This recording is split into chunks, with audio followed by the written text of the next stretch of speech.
It's kind of funny because we're in the age of like where something like happens and everyone goes for their cell phones and to Mhm. record the footage instead of actually doing something or helping.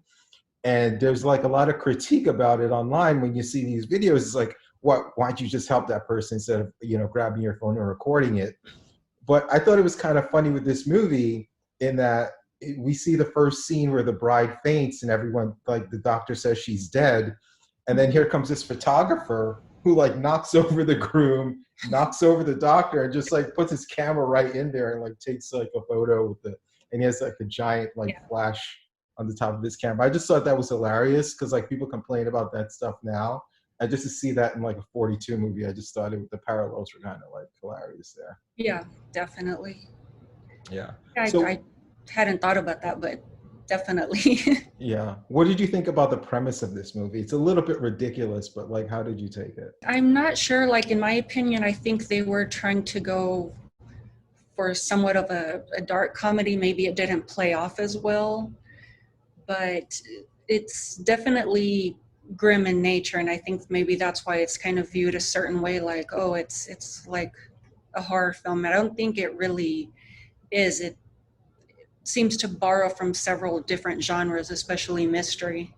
Hmm. Yeah, it definitely seems like very much like a mystery at its heart, but then it's also like the mad scientist film as well. And you're right, it does have the horror and comedy elements in there as well. But just for those who aren't familiar, it's basically uh, uh, Lugosi plays Dr. Lorenz, who's a European horticulturist who has an octogenarian wife who needs fluids from the glands of young virgins to remain young and beautiful forever. I mean, it does sound wild. It is a wild movie. I did actually have to look up what a horticulturist was and an octogenarian was as well. But yeah, horticulturist is basically a fancy word for a gardener, which explains the flowers, and then octogenarian. I mean, it kind of simple when you think about the word octo with eight, but it's someone from like 80 to 89. Which I mean, the first thing that popped in my head, what's he doing with like someone that much older than him in the first place? She is a countess, so maybe she had money, and that's how he's living off of her money. Um, but the premise is kind of odd, and also I didn't really. Maybe you caught this on watching it. I didn't hear anything in the movie or remember anything in the movie that said anything about virgins. That's all in like the write up and the synopsis and stuff you read online. But I didn't remember anything in the movie mentioning that they had to be virgins. No, I never heard anything about that, but I would say maybe it's more reflective of the time period where women were expected to be clean and pure to come to their groom as brides. I don't know. It's I'm kind of speculating. No, I was also going to say kind of like the whole premise where he's doing the mad scientist thing. It reminds me very much of Dr. Freeze, where he's kind of trying to find a cure for his wife, sort of. That's a good point. I didn't think of that. That's a good parallel.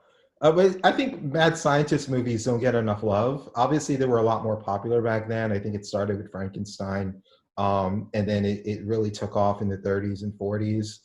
I think maybe like as we got more sophisticated and we weren't really as an audience going for like the laboratory with like the boiling colored waters and things like that. But I think they don't get enough love. It's almost like the internet movies in the mid 90s when the internet became a big thing and you have movies like The Net or Hackers. And Mm-hmm. then, they became very schlocky quickly once we realized what the internet was and the interpretation of it. But there's still some good mad scientist movies, like Ex Machina, Human Centipede, which obviously isn't for everyone. But yeah, I don't think they get enough love. And I like this movie for that I don't know aspect. if you would consider Cure for Wellness a mad scientist film. I haven't seen that one. Oh, okay. So yeah, it's kind of a similar premise where the it's a father and daughter. They kind of are siphoning the essence, I guess, off of retirees in this villa or this facility, and they've pretty much got this formula to live forever and to be healthy and to be young. Mhm. So they take that from younger people, or like how do they do that? It's kind of funny the way they treat it. Like you kind of have, it has the whole ideology built around spiritualism. So people who want to leave the hullabaloo of the busy day-to-day life and just live a more relaxed, slower lifestyle. It generally tends to be people who are sick or suffering from something, because they're basically fibbing to these people that will help cure you. Even if we can't physically cure you, you'll mentally be better. And meanwhile, everyone's just kind of disappearing. Some random people have their teeth falling out. It's interesting, but it's a really good one. It's very heady. Mm-hmm. Yeah, I think that premise of like staying young or living longer, or stuff like that, that's been around for a long time in these type of movies. But generally in movies like these, for some reason virgins tend to be like the centerpiece of it. I don't know why. They get a really bad rap in movies, especially horror movies. I don't know if you're familiar with the Elizabeth Bathory story. Yes. Yeah, she was, just for people who aren't aware, she was like the most notorious female serial killer ever, from like 1590 to 1610, I think. But yeah, she killed like hundreds of young girls, tortured them, killed them, and supposedly she bathed in their blood to stay young and pretty.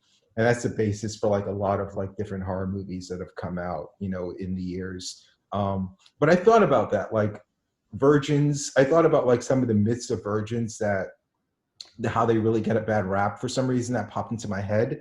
And I started Googling around. Are you familiar with the virgin cleansing myth? I don't believe so, no. That's in Africa, where men with AIDS have sex with virgins because they think it'll cure them of it.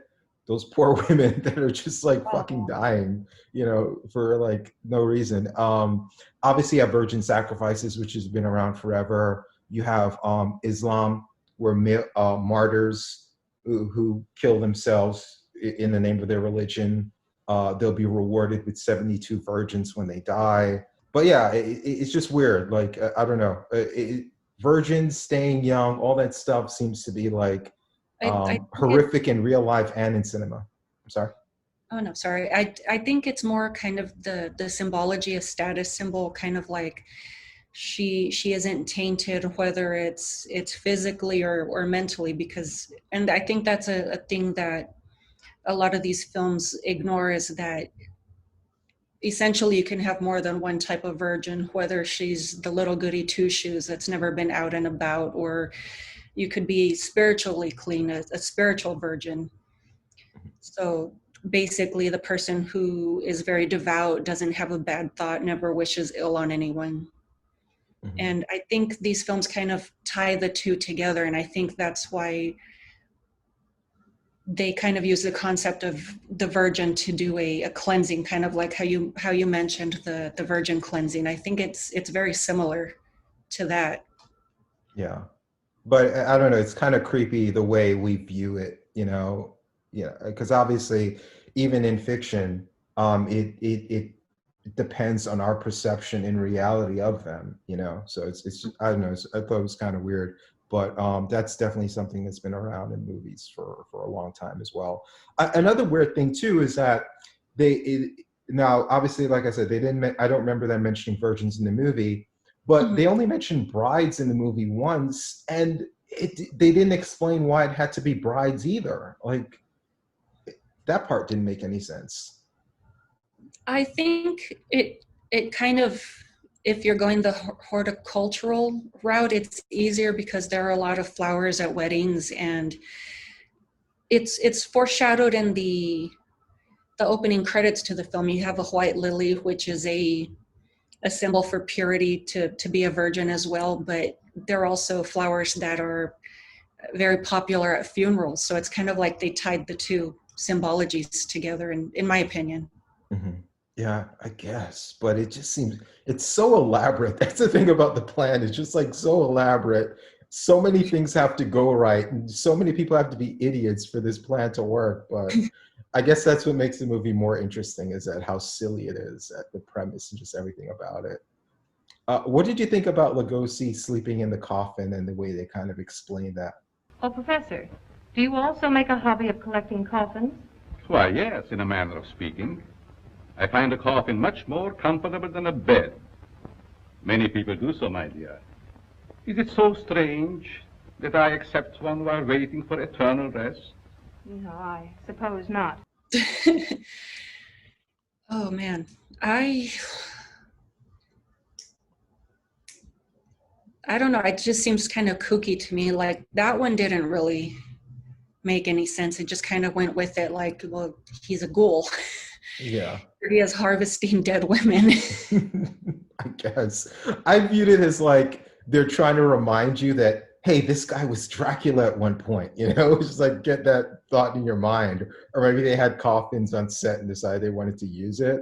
But it just kind of like made me think of like, all right, who are some iconic horror actors that are known for like one iconic role? And like how silly would it be for them to wear or to like have that prop in another movie out of context? So when you think of like, let me see if these actors will pop into your head. I'm not sure like how big of a horror fan you are to know these names right off the bat, but I'll just run through a few props and you tell me if you can recognize the actor, okay? Red and green sweater and fedora. Freddy Krueger. Okay, Robert England, there you go. Acupuncture in the face. Doug Bradley. Oh, you're good. A doll in a jumpsuit. Denim, God, what is that called? The denim overalls. Yeah, that would be Chucky. I can't remember who the voice actor was. Brad Dourif, I think. Oh, you're good. Eating candy. Oh man. Or just candy. Honey. Okay, Candyman. To drinking tomato juice or pouring tomato juice over your head. What would that remind you of? Carrie.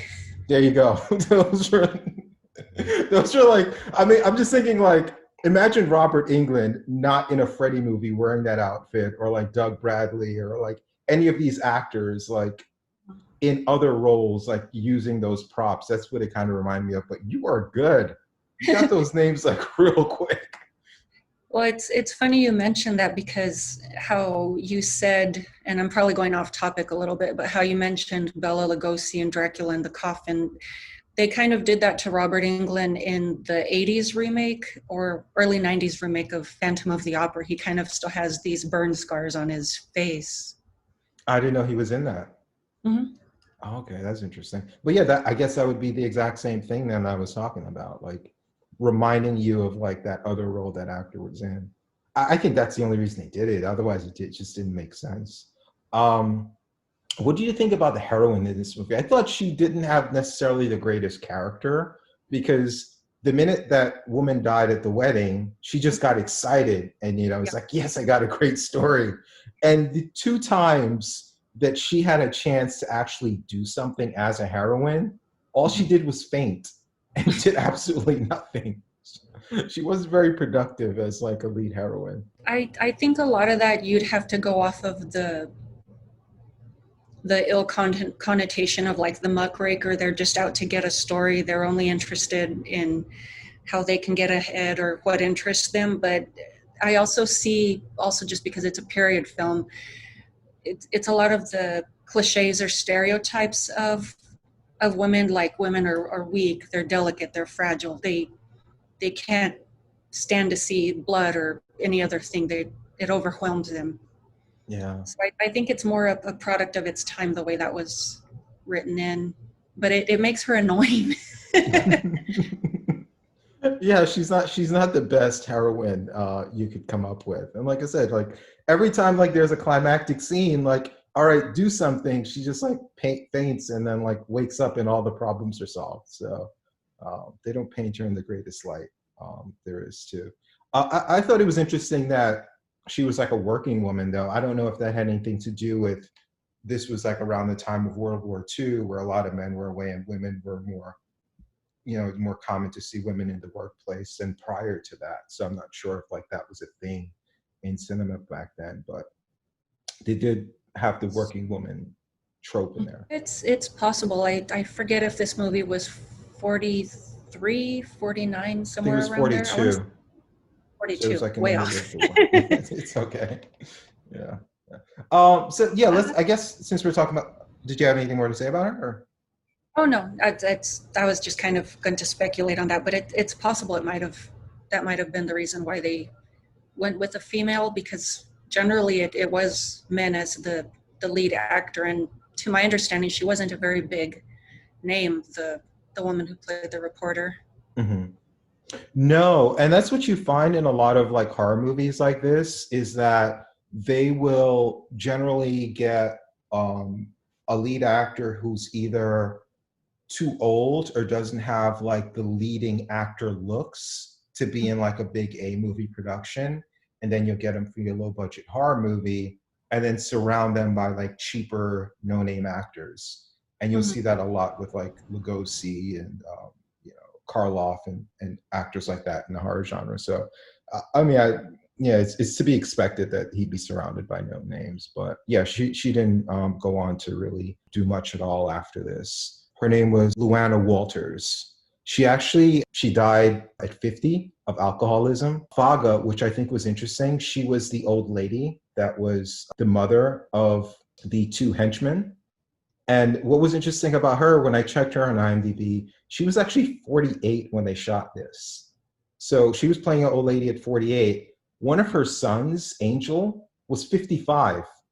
So he was actually 7 years older than her, and he was playing her son. And then her other son was played by the little person. But I thought it was interesting. I'm not sure if this was the movie that started it, but I can't remember a lot older movies than this where you had the little person henchman. And this may have started that kind of trope. I didn't even give that any thought. It's possible. I mean, we definitely borrow a lot from older films. Angelo Rizzuto, he was actually Master in Master Blaster in Mad Max Beyond Thunderdome. Have you seen that one? Oh, okay. Huh. Yeah. So so he was pretty good. He was pretty cool. He started the Little People of America with Billy Barty, who's probably the most popular little person actor out there. I thought the Countess was good in this one. Elizabeth Russell. I didn't recognize her like when I saw her, but then when I looked at her filmography, she was in The Seventh Seal, Bedlam, Cat People, and Curse of the Cat People, which are all like really classic horror movies.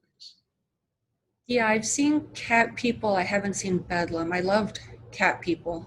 She had an interesting quote in the 90s. They've had nothing but chaos since God was taken out of the schools, and they'll never have anything but chaos until you put him back in. She seems like one of these like big religious zealots, or was, because I think she's passed on since. But she was 26 when they shot this.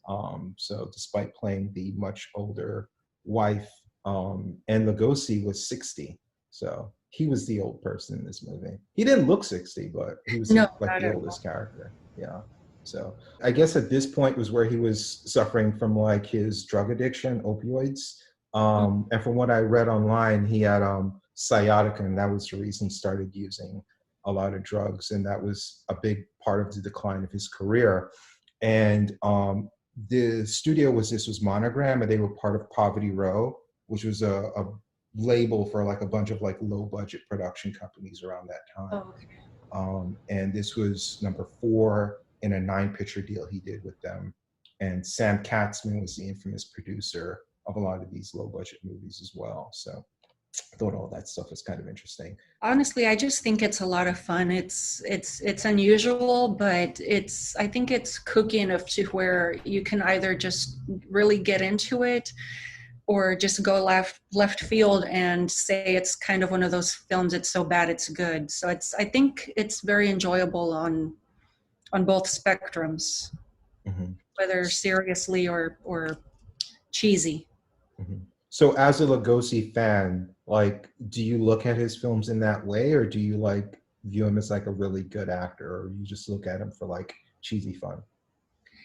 I respect his acting choices or his career. I know he was classically trained, and So I take a lot of that into consideration, the fact that he presents differently, say from someone who has less experience. He relies more on body language or facial expression, and he lets that become an extension of his acting or an extension of his character. He doesn't necessarily rely on how well can he sell this scene, or how well can he convince you, or how well he can deliver his lines. It's a little bit more than that, in my opinion.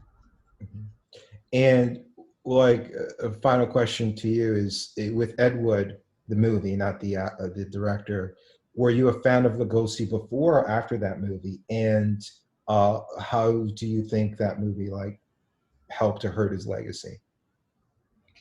I definitely was familiar with Lugosi before, so I knew who he was. I hadn't seen too many films at that time. I was still younger, so I wasn't as into film as I am now. But I saw Ed Wood as an adult, and it's pretty bad. It's not flattering at all.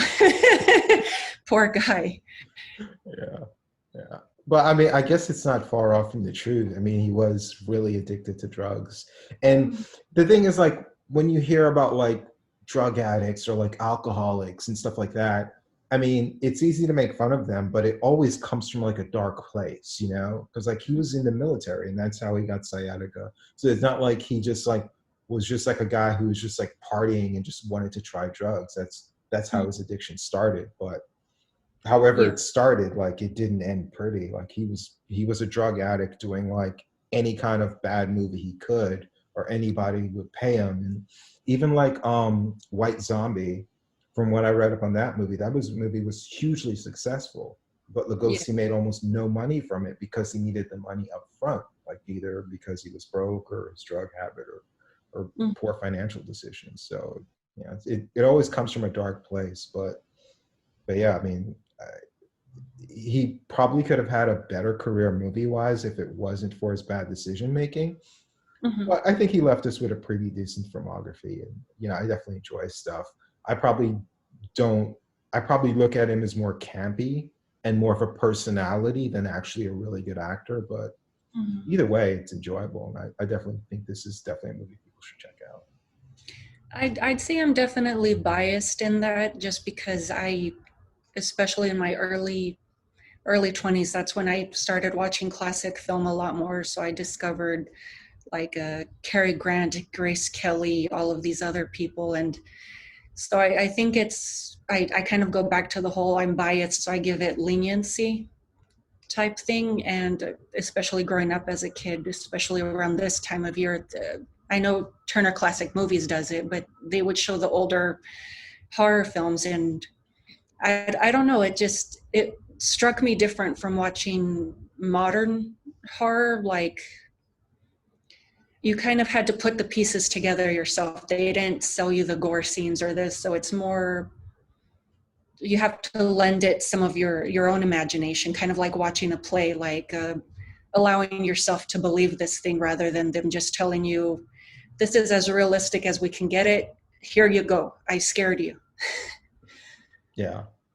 Yeah, I mean, if you're watching like TCM and like a lot of these golden era of Hollywood movies from like the 30s to the 50s, it's different in a lot of ways because that was before the method acting came along, and there was definitely a different style of acting.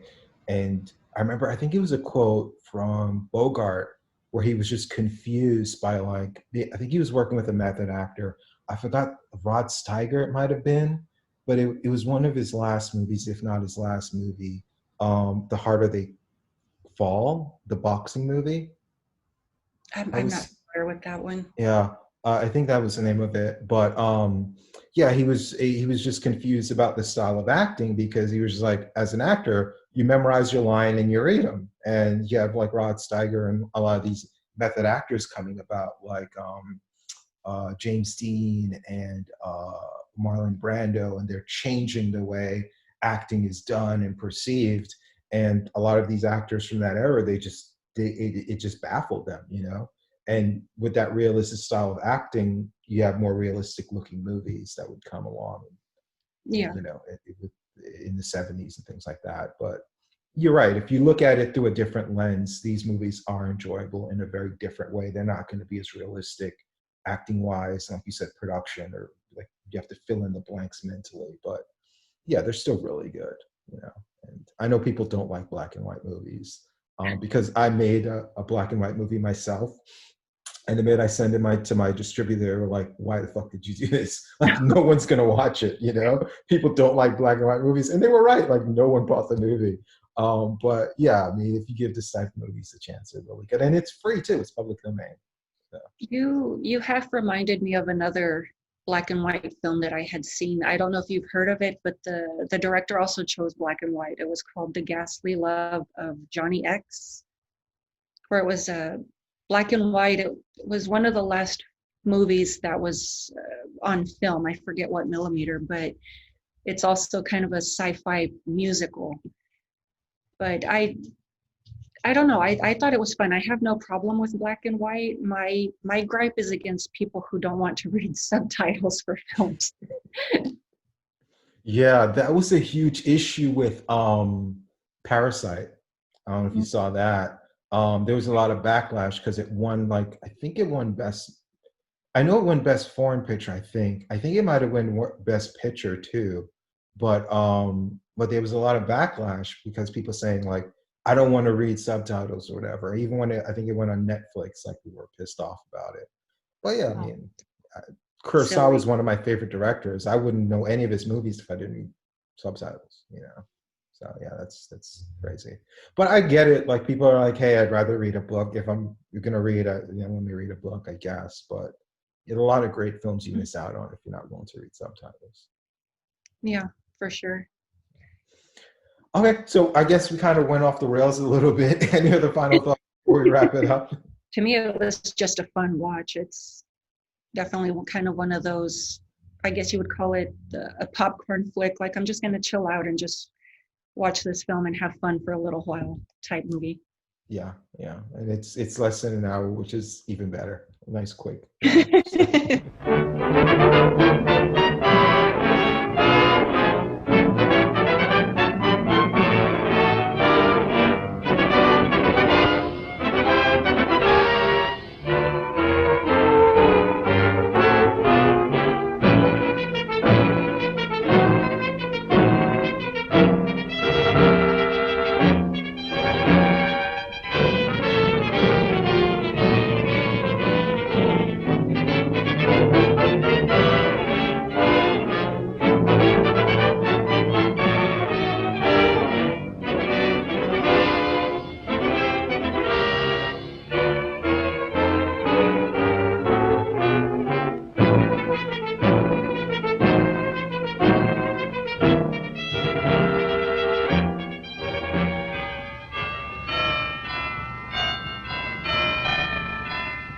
And you, Phyllis Hamilton, do you take this man to be your legal, lawfully wedded husband, to love, honor, and obey until death do you part?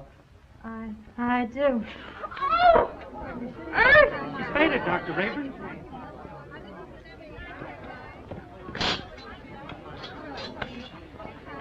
Take her into the anteroom.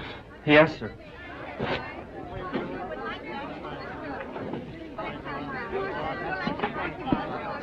Dr. Rayburn, I'm Pat Hunter from the Chronicle. Please, this is no time for interviews. Shall I telephone for the ambulance? No. The undertaker. She's dead.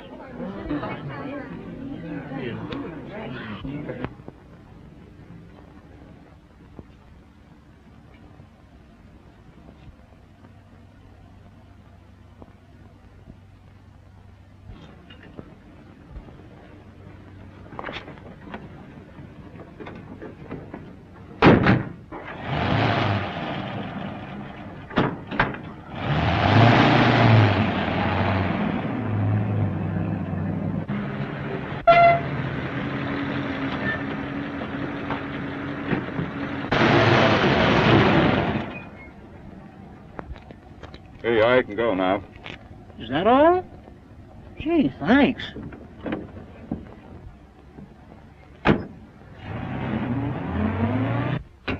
Good evening, Dr. Rayburn. I'm from the Forest Mortuary. Forest mortuary? Why, 2 of your men just drove away with the body a few moments ago. Well, there must be some mistake. They weren't our men. Well, I've heard of ambulance chasing, but this is something new. New? It's sensational. Another kidnapping of a dead bride. What a story!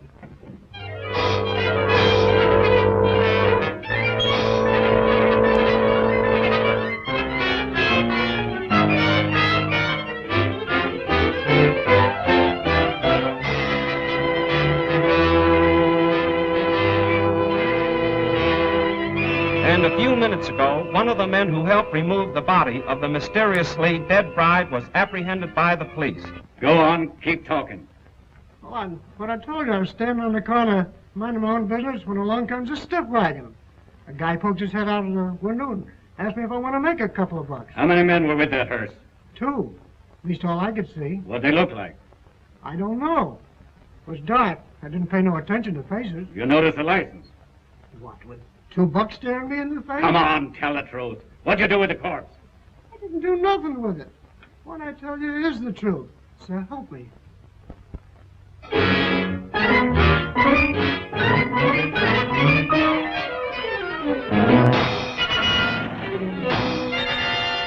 As District Attorney, Mrs. Wentworth, I assure you there won't be any trouble. You can proceed with the wedding as planned.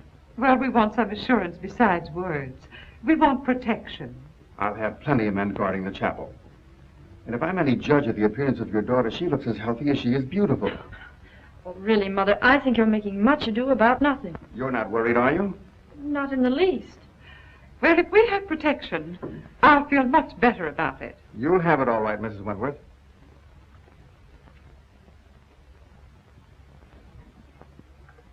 Tell Jones and Riley to wait. I'll pick him up. That's the Wentworth mother and daughter, isn't it? Is the wedding called off? Certainly not. And there isn't going to be any trouble either. That's what all the rest of them thought. I can't answer for Miss Wentworth's health, but your paper can print one thing, and that is that there'll be no more theft of girls' bodies.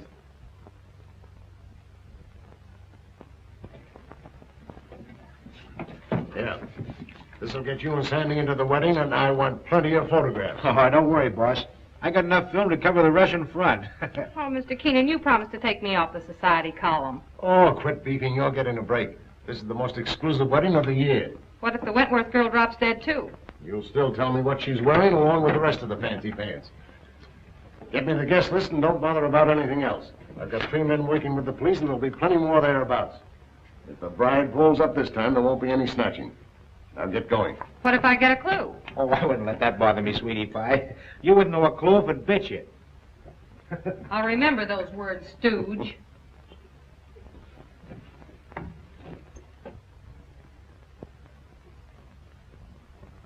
Why are you so nervous, Mother? After all, I'm the one that's getting married. Oh, I just can't help it. I'm so afraid something will go wrong. Oh, forget it. Nothing can possibly happen.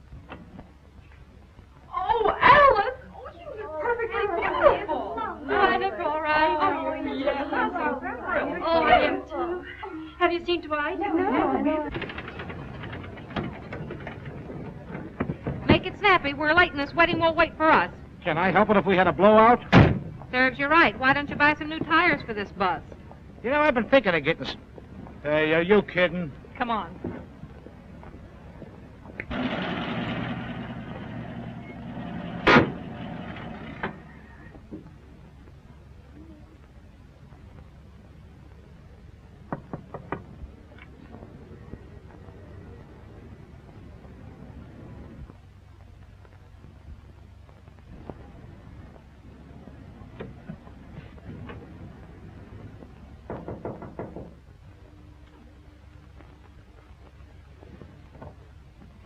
Dwight, you mustn't come in here. It's bad luck. Oh, not even a peek? Not even one. You'll see me soon enough. You see? Girls, do you mind if I have these last few minutes alone with Alice? Oh, I know. We understand. We'll go. Well, Mother, you're about to lose me. I hope not forever, dear. Oh, of course not. What are you talking about? Do you feel all right, dear? Certainly. I never felt better in my life. You should forget all that silly nonsense about those brides dropping dead.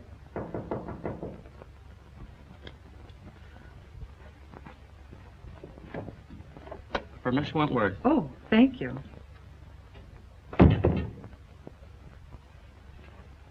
From Dwight, no doubt. Oh, wear this next to your heart, darling. All my love. What an unusual orchid. Well, I never saw one like it before. It's lovely. It's beautiful.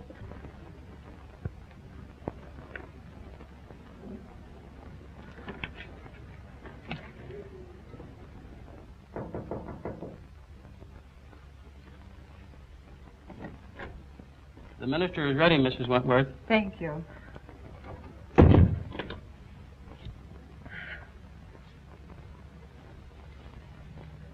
Say a little prayer, darling.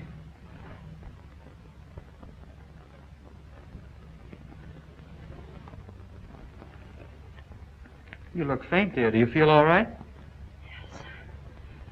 Oh, oh, oh, Alice, Alice, Alice. Oh, darling, darling, are you all right? Oh, Alice, dear, Alice. Oh. It's happened again. I just got the picture of the month.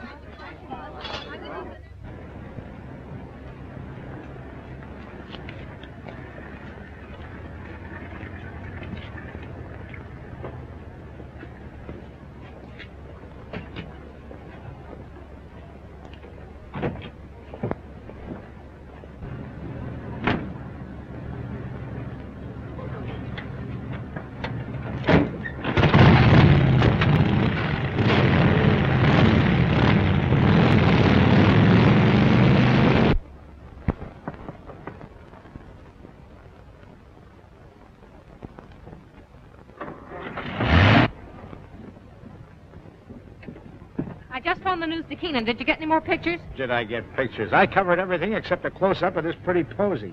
Why, that looks like the one the bride wore. What are you doing with it? Presenting it to you, sweetheart, as a token of my devotion. Take a smell. Who ever heard of an orchid with a scent? Well, that one has. Maybe it's a clue. What a peculiar sweet odor. Yeah, make a swell romaine salad.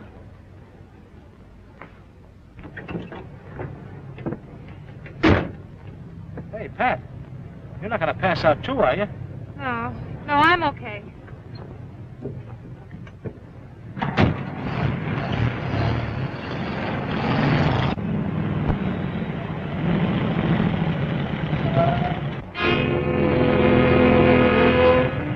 You stay right here.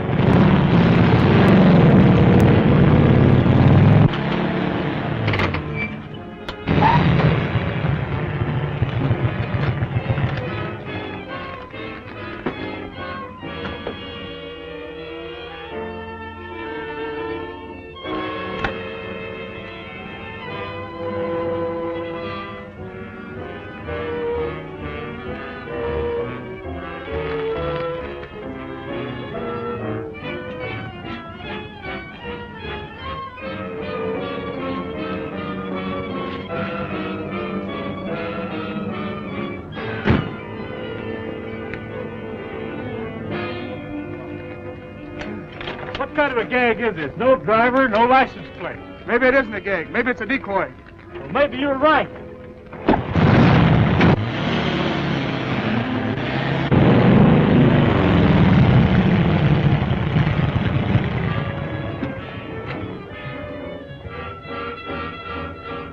Calling all cars, calling all cars. Another abduction of a girl's corpse.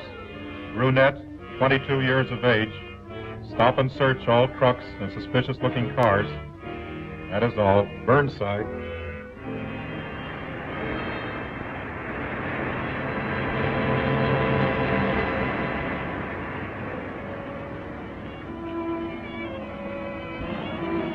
Pile out. We're taking a look inside this rig. Sure thing, officer.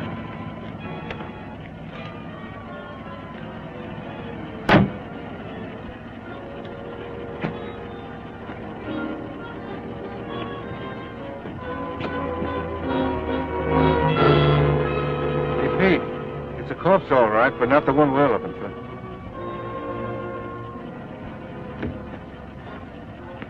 All right, go ahead.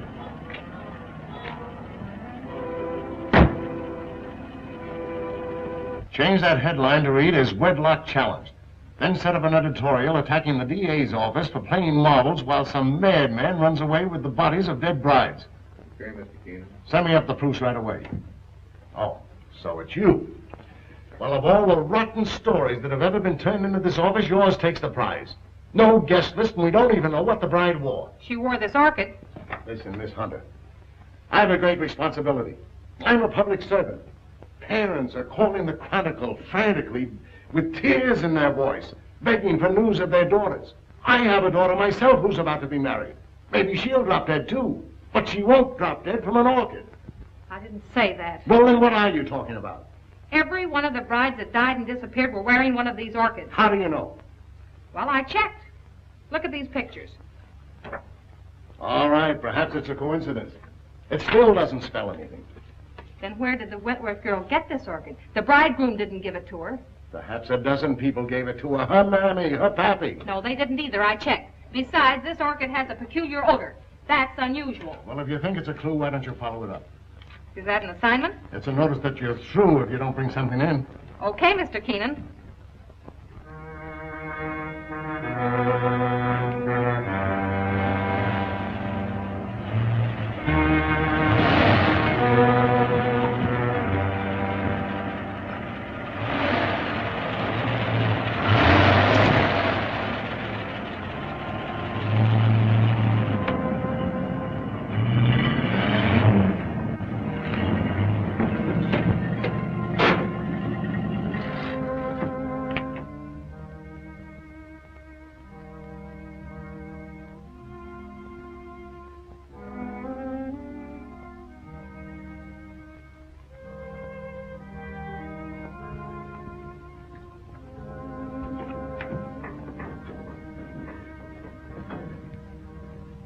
My little family. You're all so very faithful. Master, the Countess is waiting. Upstairs? There. Oh, you must hurry. Mike?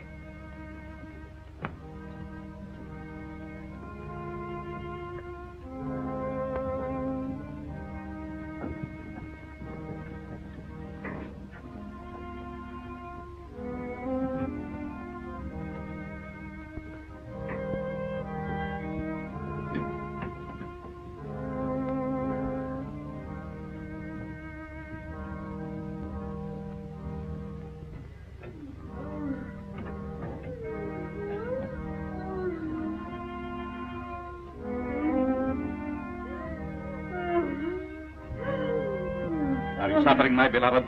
Terribly. You must hurry. I'm so sorry, but I was detained.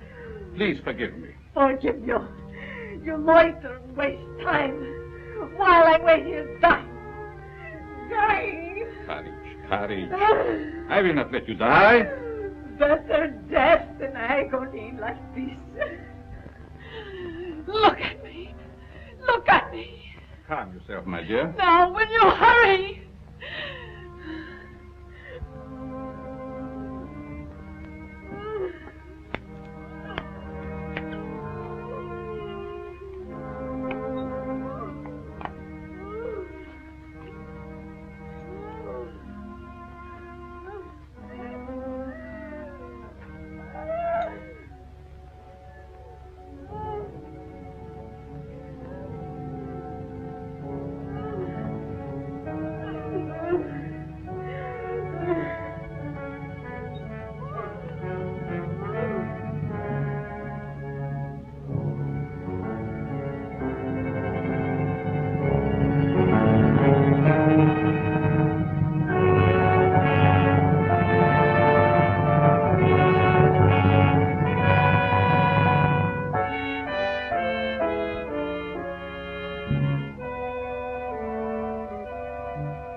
Courage, my dear, courage.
Why do you beat my son so hard? Because he's a beast, an animal. And someday I shall have to destroy him. My poor son, why was he ever born?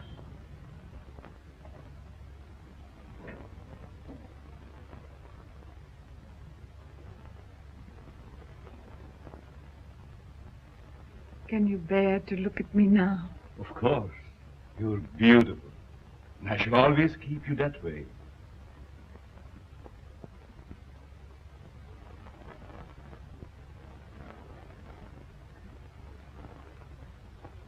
Will she live? As long as she can be of any use to us. She's pretty. Very young. All of them must be. Come, my dear. Look after the girl, Parker. Yes, nurse.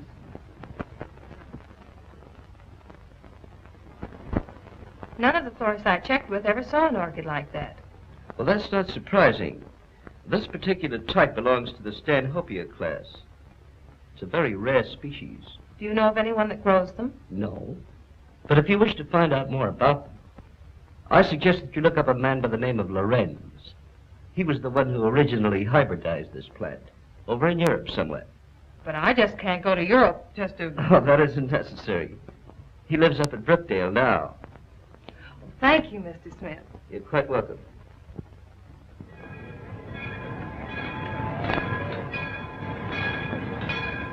Looks like that box got a coffin in it, Jed. Sure does. For Professor Lorenz. What do you suppose he wants with a coffin? Search me. He's such a strange, spooky guy. The further I stay away from him, the better. Me too. I'll take charge of this. Go ahead, take it away. Glad to get rid of it.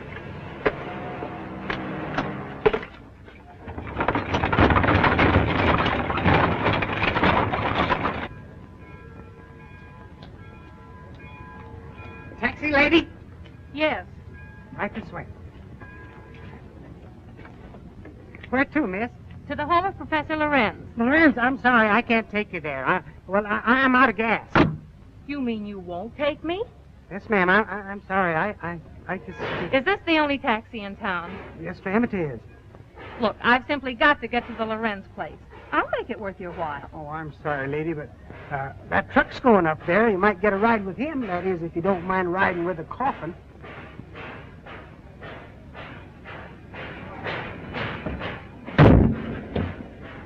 Would you give me a lift to the Lorenz place? What do you want to go there for? To see the professor. Does he expect you? No, but Then we can't take you.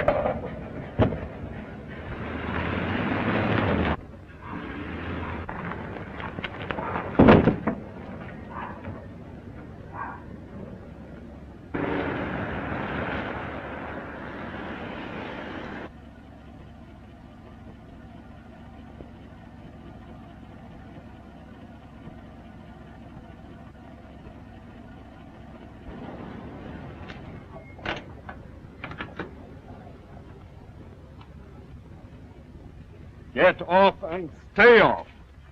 Look, I've got to see Professor Lorenz. It's important. I said you couldn't ride.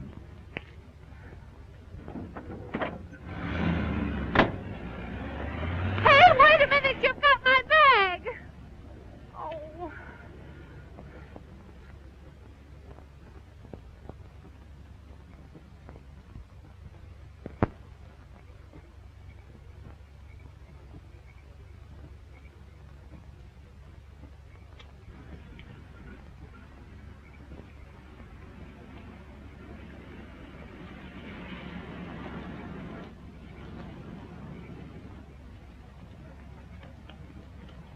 Would you mind giving me a lift? Well, certainly not. Where are you going? I'm trying to get to the home of Professor Lorenz. Well, you're in luck. That's where I'm going. Get in. Thank you.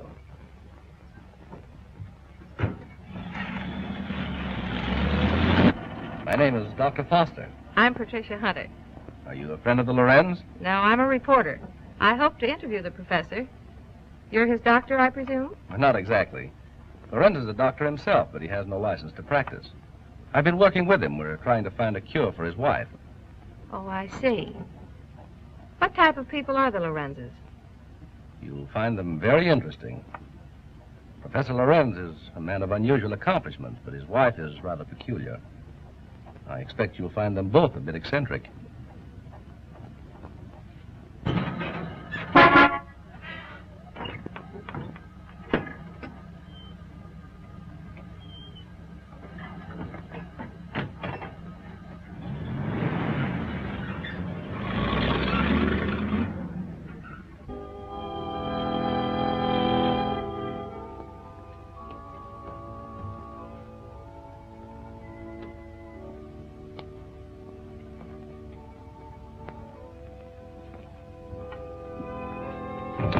Toby, tell your master I'm here.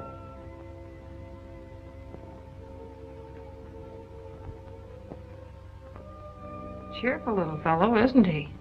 I told you they were eccentric. I'm inclined to believe you.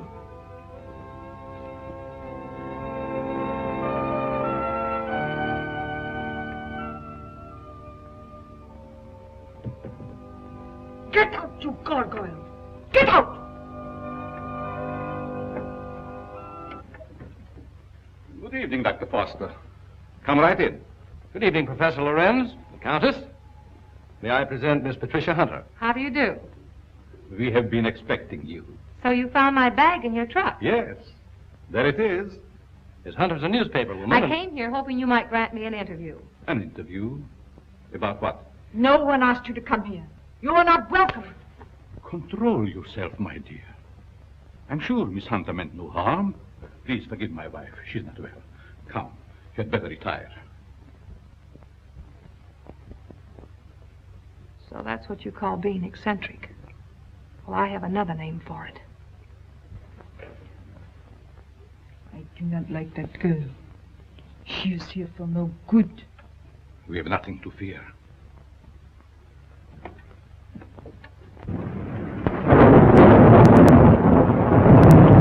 I'm sorry, Professor, if we're intruding. Not at all, Dr. Foster. This is our evening for work. Please, be seated. Thank you. What do you wish to interview me about? Orchids. Orchids? Yes, I understand that you're an authority on the subject. They were once my hobby, but I haven't grown any for several years. Which species are you interested in?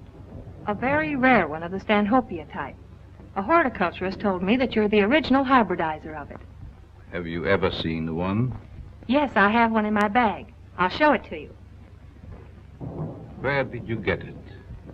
Oh, a friend of mine gave it to me. You see, I'm doing an article on orchids for my newspaper, and I thought that you might be willing to supply me with some special data. I'm sorry I can't spare the time tonight, Miss Hunter. You see, I have very important work to do with Dr. Foster. I understand. If your interview can wait until morning, I'll drive you back here then. If that's agreeable to Professor Lorenz. Well, it's quite agreeable, but I would suggest that you both stay here as my guests. Thank you very much, but I prefer going to a hotel. Just as you wish.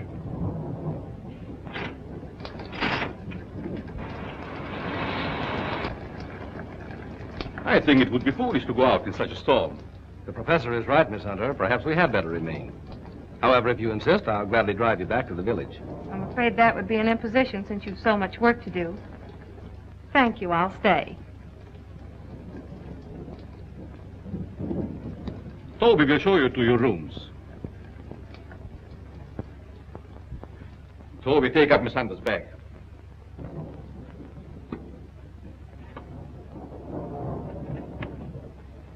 Good night. Good night. I'll meet you in the study soon. Very well.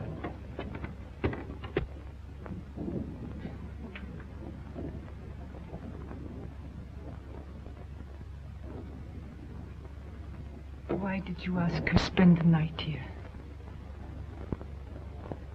very special reason.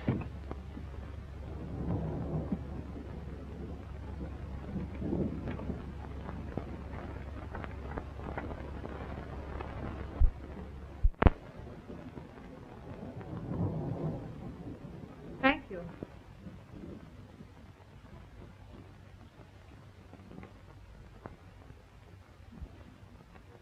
I guess you sleep very good. Maybe. The few times I've stayed overnight here, I slept unusually well. It must be wonderful to have nerves like that. Tell me, just how well do you know these people? Why, actually, not very well. I've only recently moved into the village. You know, a young doctor trying to establish a practice. Well, I must be keeping you from your work. Good night, Doctor. Good night.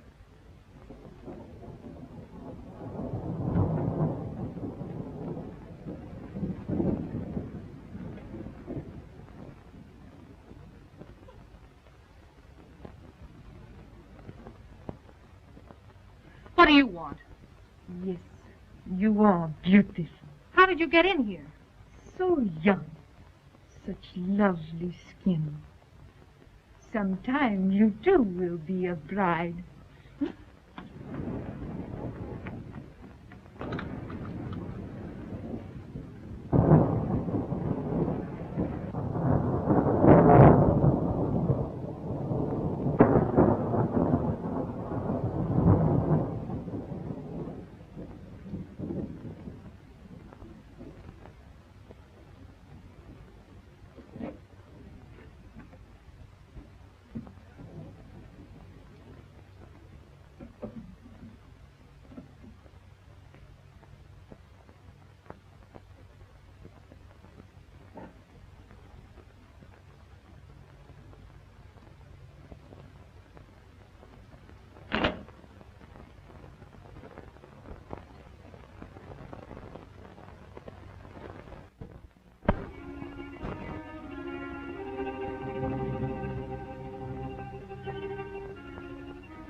I know where you're going.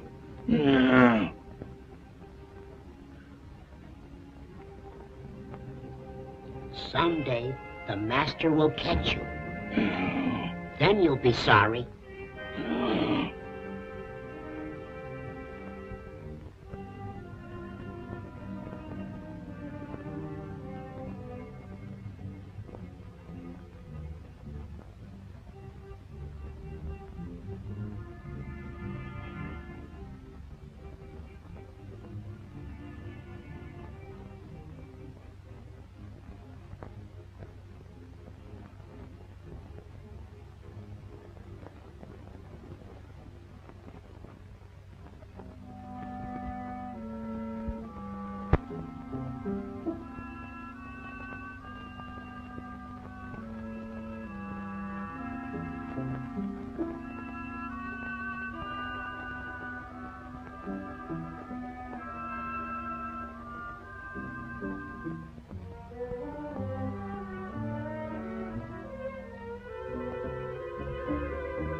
Dr. Foster!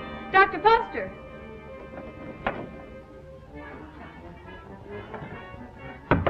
Dr. Foster! Dr. Foster!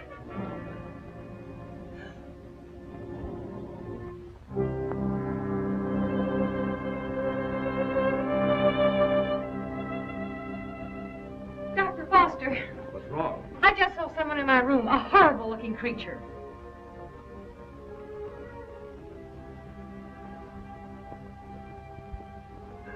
He disappeared back there.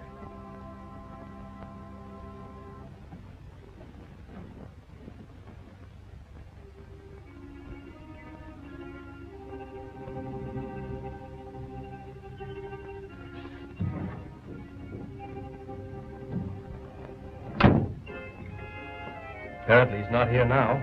Where did you see him? Leaning over my bed. Of course, you might have been dreaming. I'm positive I wasn't. Earlier in the evening, Mrs. Lorenz suddenly appeared and then disappeared. Do you suppose there's another entrance to this room? Oh, I doubt it. Why don't you try to go back to sleep? No one's going to harm you. I'm sure it was just a nightmare. I think this whole place is a nightmare. Professor Lorenz and his wife were actually sleeping in coffins, I saw them. We often find it difficult to explain the peculiarities of some people. I guess so. I'm awfully sorry to bother you. It was no trouble. If you're frightened, call me again. Good night. Good night.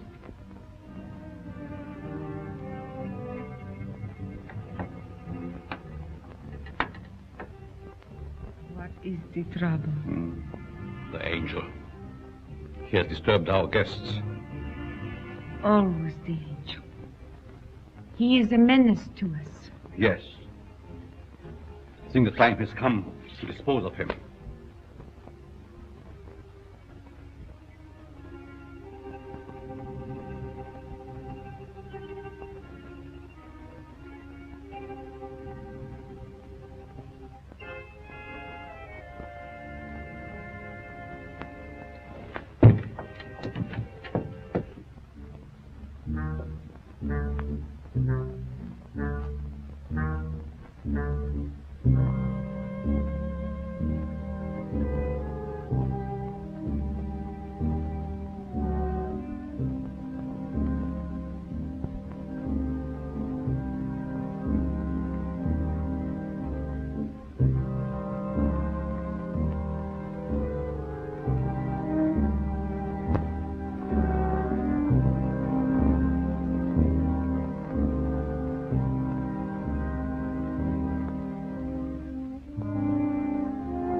be afraid, Angel.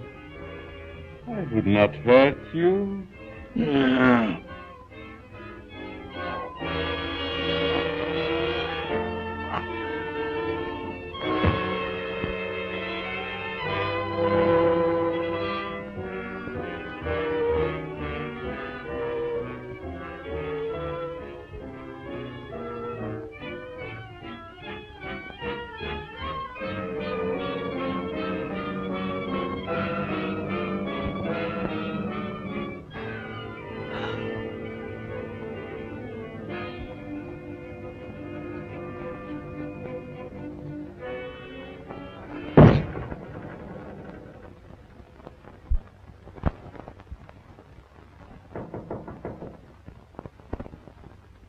Yes?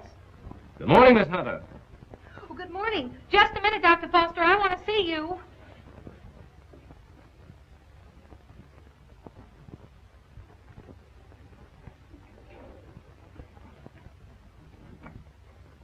Oh, I'm sorry. I thought you were up.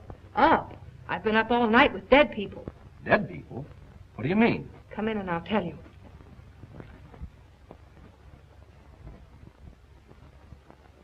What kind of a place is this? Last night I had the most horrible experience of my life. Well, what was it? I saw lots of girls in crypts down underneath this house.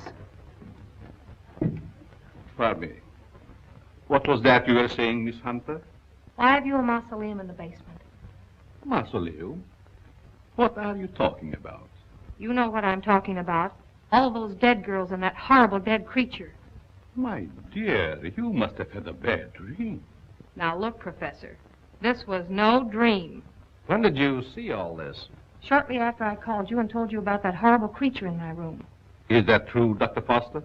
Why, I don't recall anything about it, Miss Hunter. You must be mistaken. Well, if I was dreaming, it was the darndest nightmare I've ever had. Well, I slept very soundly myself. Miss Hunter was rather upset, I think, when she retired. You see, in our dreams, our minds play strange tricks on us sometimes. Yes, I suppose so. Oh, Professor, that orchid I brought up here to show you's gone. I couldn't find it in my bag. That's too bad. Perhaps you forgot to pack it. Will you be down soon? Yes, right away. Are you coming, Doctor? Of course.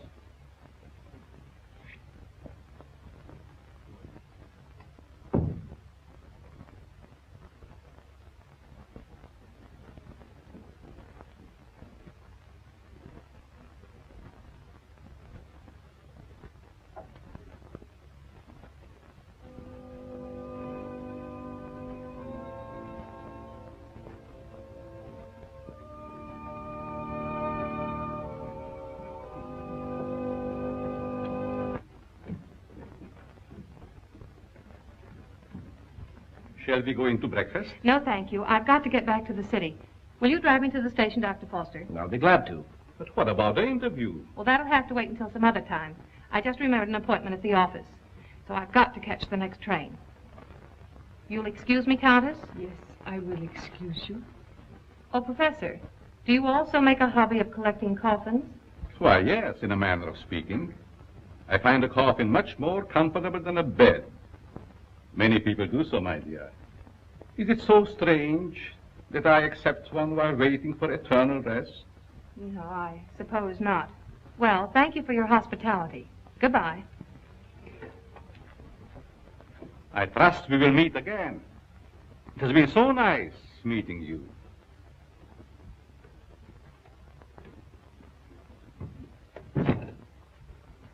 Don't tell me I'm still dreaming. Why, what do you mean? That gravedigger. He's real, isn't he? Oh, he's real, all right. But I hardly think he's a gravedigger. More likely laying the foundation for a house. You're a trusting soul, aren't you, Doctor? Is that a crime? No, on the contrary. I envy you. Are you trying to make me believe you're one of those hard-boiled reporters that we read about or see in the movies? No, but working on a newspaper, one becomes cynical and suspicious.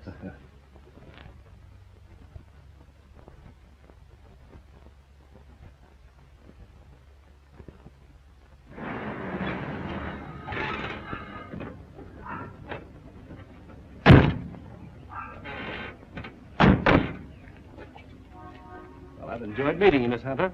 I hope to have the pleasure of seeing you again. I have a hunch you will, Dr. Foster. Oh, tell me. Just why did you come up here?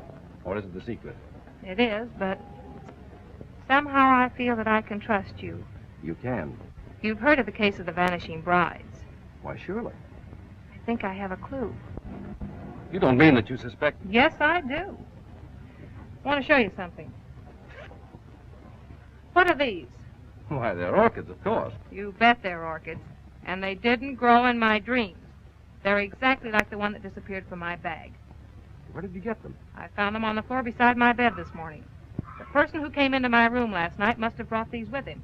That seems like a logical explanation. There's no question about it. Honestly, Doctor, don't you remember meeting me in the hallway last night? No, I don't. And if I did, I must have been asleep. Either that or you were hypnotized. Yes, that's quite possible.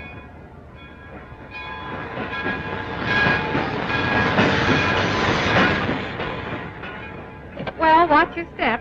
And if you discover anything, phone me. That's a promise. Goodbye. Not goodbye. Au revoir.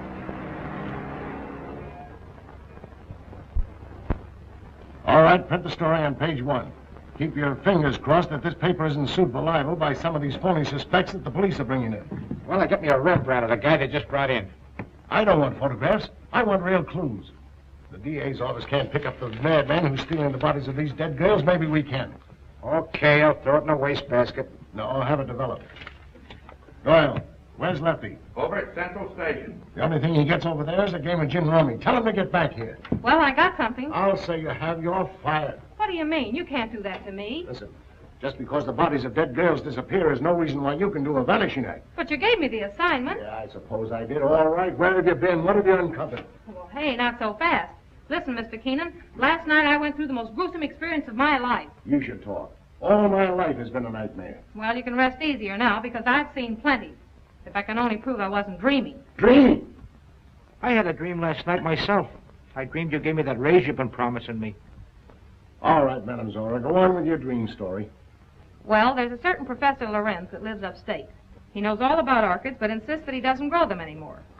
Yet I found these in my bedroom this morning. Listen, Dizzy, you didn't go off someplace and get married, did you? No, I didn't. But I saw the bodies of those other missing brides. All right. Now, take it easy. Stop breathing hard, Pat, and tell me all about it. Did you really see any bodies? Yes and no. I see. Just a bit of ectoplasm. Well, I'm sure I did, though, only... Oh, I can't explain it. Yeah, you're suffering the same way I am. I see brides everywhere. Hear wedding bells ringing in my ears. And I saw a dead man, too. A monstrosity.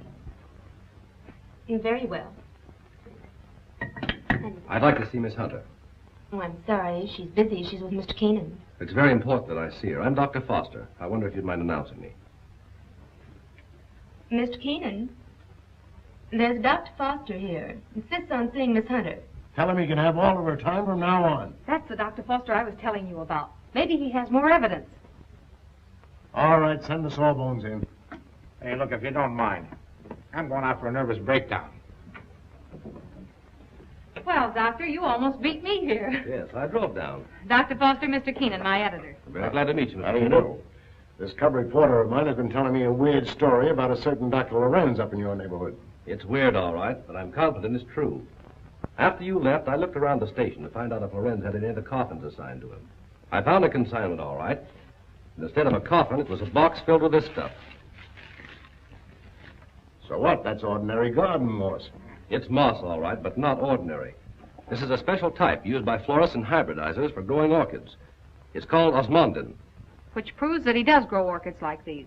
And the same kind were worn by every one of the brides that died. Well, maybe it is a clue. But how do I know that the rest isn't a cockeyed nightmare? She admits that you don't remember talking to her. I could have talked to her while in a somnambulistic state, under the influence of hypnotism. Oh, now, wait a minute. Are you trying to tell me that this Professor Lorenz is a hypnotist as well as a horticulturist? Why not? My short acquaintance with him has convinced me that he's a man of unlimited talents. He's strange, peculiar. I've even suspected him of being insane. But the fact remains he's not only a doctor, but a physicist and a scientist of great ability. How about this hot-headed wife of his? I hesitate to bring her into the case at all. Professional ethics forbids a doctor talking about his patients. Oh, forget about your ethics, Doctor. After all, we're after a criminal. How does this woman fit into the picture? Come on, tell us all you know.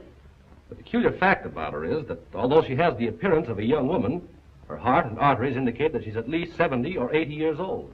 Well, that doesn't explain anything. Certainly doesn't explain why Dr. Lorenz should steal these dead girls. It's possible they may still be alive. Alive in a cataleptic state? That's it. All right. What are your other deductions? Well, simply this. These young girls, whether dead or alive, are being used by Lorenz in some manner as human guinea pigs to sustain his wife in a youthful state. Oh, that's preposterous. It's nothing of the kind. Scientists are finding out every day that glands and hormones have a lot to do with life and health. The glands in our bodies help determine the condition of our teeth, the texture of our hair. All right, we'll admit all that. But I wouldn't dare print such a fantastic story. I bring you the biggest story of the year and a chance to get this newspaper a real scoop, and you call it fantastic. All right, I'll put Doyle on it to track it down. I'm afraid you won't get very far. Professor Lorenz is a clever man, clever enough to withstand any investigation and destroy any evidence. Why not track the fellow? How? Well, he steals dead brides, doesn't he? Oh, now, look, Pat, do you want to be a June bride? Well, sure. I mean, that is, no, not yet. Anyway, Lorenz knows me. All right, then stop talking nonsense. This paper can't assume the responsibility of such a harebrained scheme. Oh, please, Mr. Keenan, you can't pass up an opportunity like this.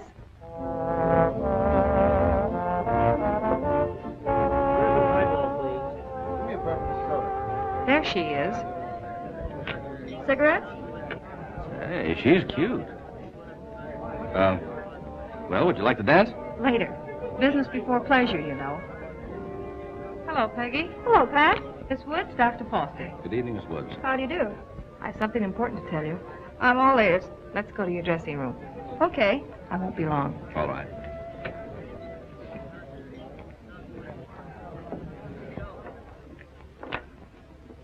Peggy, I've landed a good part for you.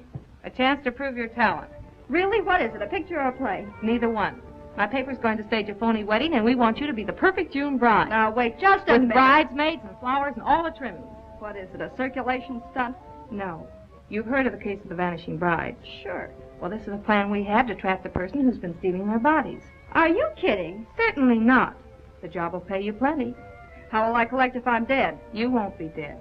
All you have to be careful of is not to smell any flowers. All I do is lie 6 feet underground and push 'em up. Nix, count me out. Listen, Peggy. I'm offering you a chance to get your picture on the front page of every newspaper in this country. Overnight, you'll be famous. Broadway producers and Hollywood studios will be offering you contracts. Like the chance you've been waiting for.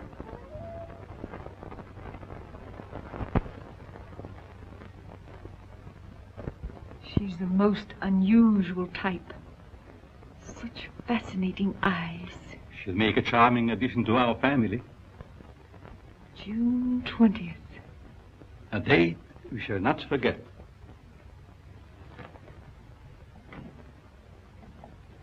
Faga, what are you doing in this part of the house? Master, I keep hearing my son's voice calling for me. Your son is better off where he is. Go back to your work. Master, you shouldn't have done it. He didn't deserve to die. Do what I say and don't come up here again.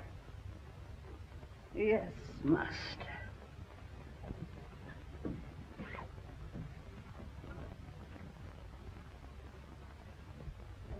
Well, everything's all set. She's young and pretty. Yeah. What assurance have we that this Lorenz guy will show up to make the snatch? And what happens if he does kidnap this fake bride? Well, the private chapel and neighborhood will be covered with guards, and, well, Lorenz hasn't a chance to escape. Providing he shows up. And if he doesn't, I'm the sucker and out $500. And if he does, you have an exclusive story with big, juicy headlines. I hope you're right.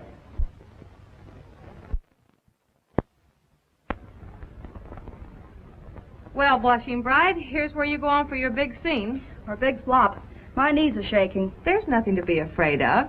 Here's your bouquet and the phony orchid. Now, don't forget to put on your act. Leave that to me. You got plenty of photographers out there? Certainly. And what about the cops? How many times do I have to tell you nothing's going to happen to you? Oh, Miss Hunter. Yes? I wanted to ask you, in this ceremony, shall we use the word cherish or obey? You mean for the bride? Yes. Well, just for this once, let's put the old-fashioned word in. Obey. I've marked the words here. Just read the ceremony slowly, solemnly. Yes, I understand. I hope what you're doing isn't wrong. It's all in good cause. Well, I suppose it is. Well, if you need me, you'll find me in my study. Thank you. You've been grand, Reverend. You'd better go get ready. What do I do now? Just march down the aisle and don't forget to faint at the altar. Well, here goes nothing. How's everything going? All right so far, I guess. Good. Ceremony's about to begin. I certainly hope somebody shows up besides these ham actors I'm paying. You know, it seems to me that if Lorenz were ready to strike, he'd have sent an orchid. Just a minute. I'll take that. Did you say orchid? And I'll take you with it. There you are. Looks like our man's going to pounce all right. It looks like you're right.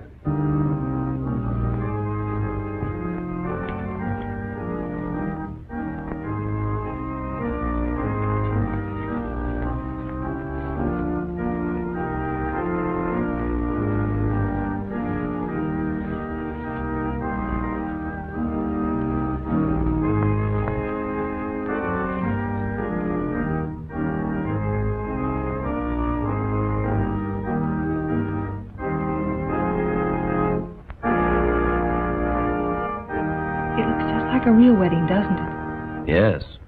Too bad it isn't. Ours. Is that a proposal, Dr. Foster? It certainly is.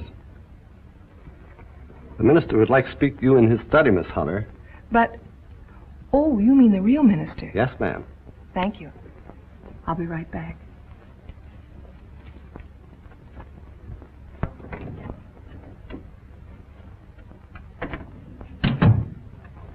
You wanted to see me, Reverend?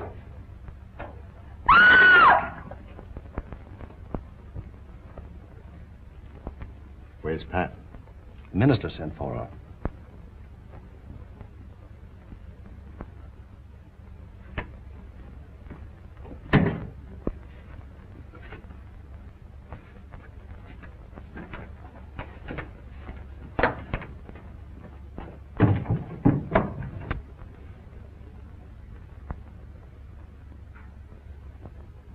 I'll be right back.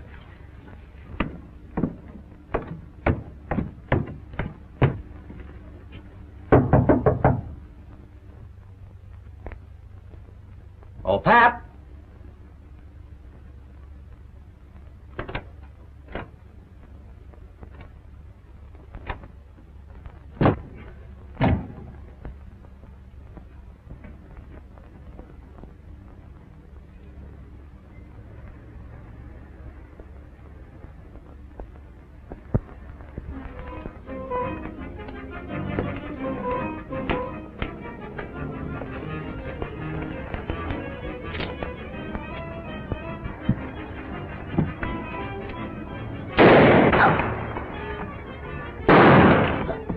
Please, Master, don't leave me.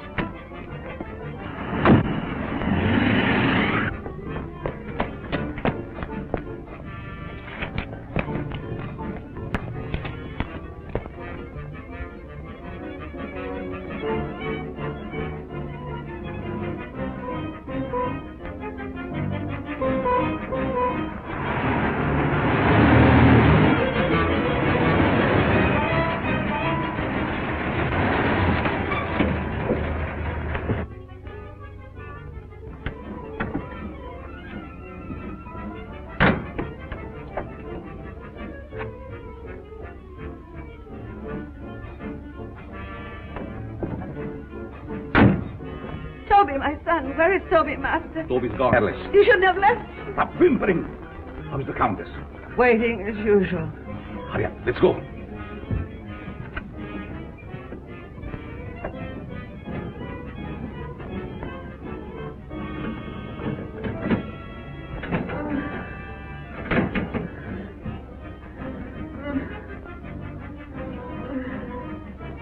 There was trouble? Yes, but we'll be finished before anyone finds us. But the bride, what will we do without them? We have to leave him here. Which means I will perish. Oh, it isn't hopeless. I'll find other girls. In the meantime, we take this one with us. What are you waiting for? Well, my dear, again we meet, only under different circumstances. I would have preferred that you would be a bride, but it really doesn't matter. You will serve our purpose just as well. Now both of my sons are gone. You betrayed me, Master. I heard enough. There's work to do.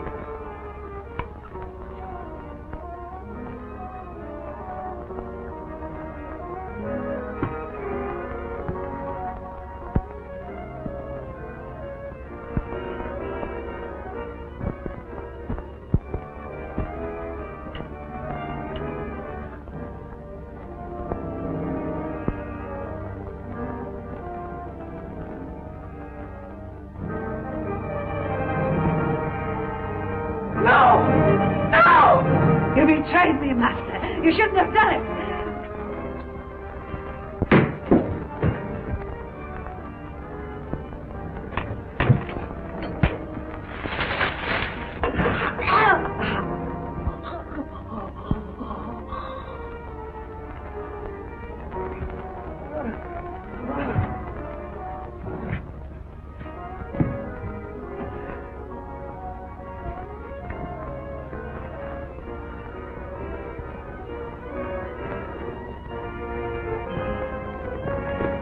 You stay here and cover this.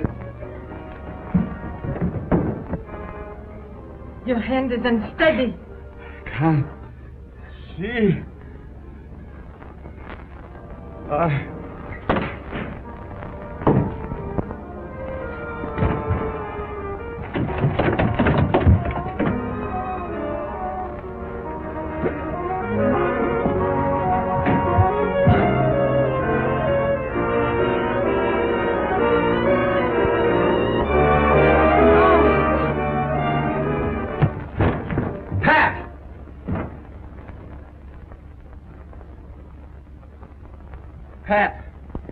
Pat. Is she dead? No, just scared to death. All right. Break it up. We've got headlines to write. Do I get a byline? After this, you can have a clothesline with my shirt on it. I now pronounce you man and wife.